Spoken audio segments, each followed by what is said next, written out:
Let's hop into another, I guess, Today's topic. hot button item that developed over the weekend. I think the 27th. National emergency. National emergency.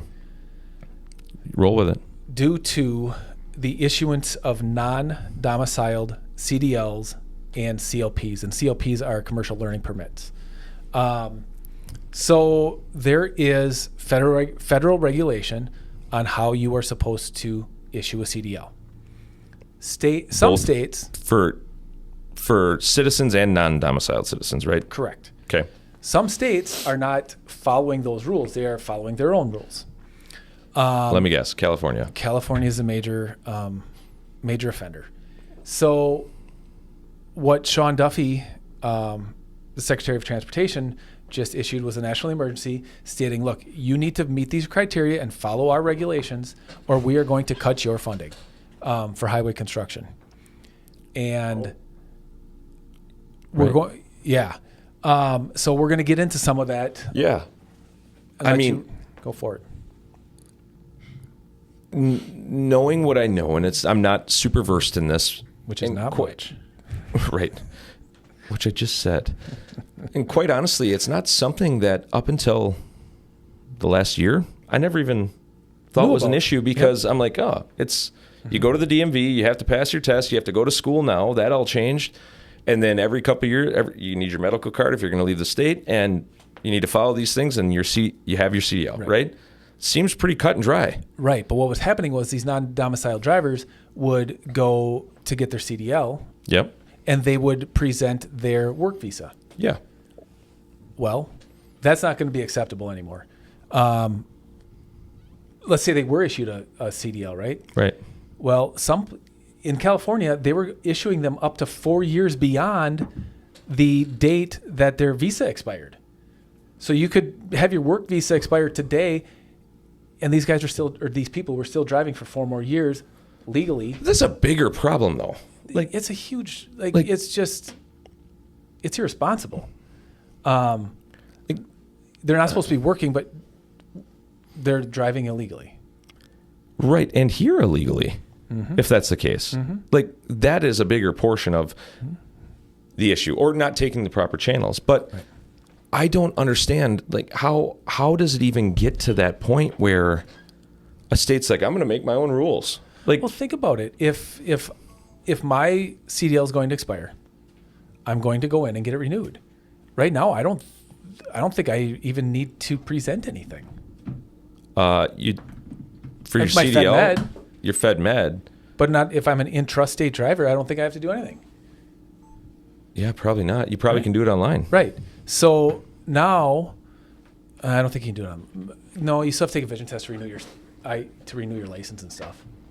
Yeah, you're right. So now there is basically a clearinghouse, but Department of Homeland Security database that everybody has to get run through to make sure you're a legal I know what you meant. Person able to get their CDL. So how many people are we talking? I mean, a year, wasn't a it, month? You got it up there. 200,000, I thought. 200,000 in the state of California. Alone. Yes. And of that, 25% of them are considered fraudulent. Correct. Right? So they did 75% of the job right. Yes. 200,000 CDL holders and 20,000 learner permit holders, they believe are fraudulent or are not going to pass the litmus test. Current. Okay. And they also believe that only 6,000 of them will be able, once it's enforced, will be able to actually do it correctly and obtain their CDL correctly. This is a bigger, other things are going into this, like English speaking and all of that too, right? Yep. So they're thinking, hey, we'll add 6K. Versus 200K. Well, that's just the whole country. That's not just California. I thought that was California.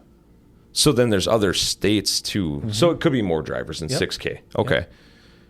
Man, that's astounding to think about. But what about all the people do they have something in effect for all of the people that did receive these illegally? How are we going to go back and catch that? Or we just have to wait another 4 years for them? If they're not renewing it now, they're not going to renew it later. Well, I think this all stemmed from an audit in California, where they went in and said, "Hey, are you guys following these procedures?" They're not. They need to. What are the new procedures? They need to hold on to documentation for 2 years. Okay. They need to run them through the Homeland Security thing. They have to have a valid passport, I believe, or the work visa. An in-person annual review. In-person annual review. So that's annual. There you go. That makes sense. What we mean by that in-person annual review is I, as a CDL holder, have to go in annually To a DMV. Yep. They also said that their license has to Say display non-domiciled. non-domiciled. Yeah. Yep. But still, once all of those things are in effect, Yep. short of getting pulled into a way station or getting in an accident, how does someone that doesn't follow those? Well, they're not following the law now, so how? Right. Right. Like, That's how are we going to catch that? Like, does agreed. this fix Agreed. the problem? I don't. Yes. No. Maybe I think so. I don't know. I think it starts the fix to the problem. It gives Right. them the framework to fix the problem. I mean, criminals are going to be criminals, no matter how you look at it. If you put a law into effect that says you can't do this, and someone's doing that, they're a criminal. They're going to find a way to do that. Yep. So this may just lead to And I'm not things. saying all non-domiciled CDL holders Some of these are bad or unsafe, right? Correct. But what this is really stemming from is so far this year in 2025, there's been 5 fatal accidents involving non-domiciled CDL holders. And it's blowing up. So in and they're theory, like, hey, there's a problem here. preventable. Debatable if it's preventable, but yes. Like, Well, hey, it's- you weren't supposed to be there in the first place kind of thing. Right. That's what I'm saying. It's 100% preventable if you go on that mindset. Correct. But that doesn't mean that the accident was solely I would agree the with cause of that. Yes. Right. Yeah, it's frustrating because I know we talked about it in a previous with the English speaking. If someone's here and they want to be here and they're doing all the right things to do that legally, 100%, by all means, that's how we all got here. Not us personally, but Our ancestors and everything else. Some of these people may not even know they're committing against the law. No, they're just trying to make a better life for themselves. Right. And that's sad.